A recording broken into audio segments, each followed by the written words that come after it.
She asked, "Is there space left in your bed?" On the coldest night of November, the kind of night when the city sounds brittle and every breath feels borrowed, and I remember thinking how strange it was that a single question could feel heavier than the backpack slung over my shoulder or the shift I'd just finished at the diner, heavier even than the loneliness I'd learned to carry like a second spine. My name is Evan. I'm not special, just a guy who lost his father too early and learned too late how fragile a life can be. And that night I was unlocking my apartment door when I saw her sitting on the stairwell, hair tucked into a knit cap, fingers red from the cold, eyes steady in a way that suggested she'd practiced being brave. And for a moment I wanted to pretend I hadn't hurt her because kindness is easier to admire than to practice, but something in her voice, soft, not pleading, stopped me. So I asked her name and she said Lena, and that she'd missed the last bus to the shelter, and that the shelters were full anyway, and I thought of my father's hands, how they shook when he apologized for not being able to do more, and without planning to, I said, "What if you said you wanted to stay forever?" Which came out wrong and too big, but what I meant was, what if tonight didn't have to end the way it always does? What if one door stayed open? And she laughed, a quiet sound like a match striking, and said forever was a long time, but tonight would do. And we stood there measuring risk against mercy until I opened the door and felt the heat spill out like a promise. Inside, the apartment was small and honest. One bed, a couch with a broken spring, a kettle that whined before it boiled, and I gave her the bed because that's what you do when you remember being small and scared, and she protested until I told her my father used to say that rest was a kind of medicine, and she took off her shoes like someone who hadn't trusted floors in a while.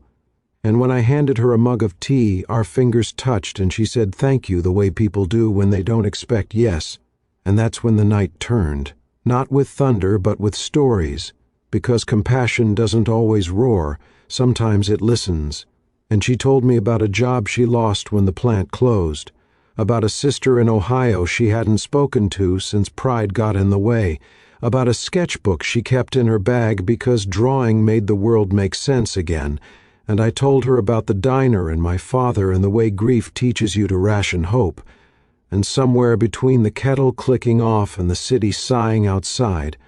I realized the unexpected thing wasn't that she needed a place to sleep. It was that I did too, not the bed but the feeling of being useful to another human being, which I'd been missing without knowing its name. In the morning, sunlight found the dust on the windowsill and made it beautiful, and she made pancakes with the confidence of someone who'd learned to cook for herself early, and she left a drawing on the table, a simple sketch of the stairwell transformed into a lighthouse, and a note that said she'd head to the library to apply for jobs, and that she wouldn't forget, and I thought that was. The end, a good deed filed away like a receipt. But life has a way of circling back, because weeks later a woman came into the diner with that same knit cap and a smile that had learned a new shape, and she slid into the booth and told me she'd gotten a job at a print shop, that she'd called her sister, that the world hadn't fixed itself but it had tilted, and she handed me a small framed print of the lighthouse, and I felt something crack open in my chest, not pain but room, and the emotional truth hit me then with the force of a bell rung in an empty church. Generosity doesn't drain you, it widens you. And the unexpected turn was realizing that the question she'd asked wasn't really about a bed, it was about belonging, and the answer I'd given, awkward, impulsive, had been a bridge I didn't know I needed, and months later when the diner closed early for snow and I walked home past that stairwell,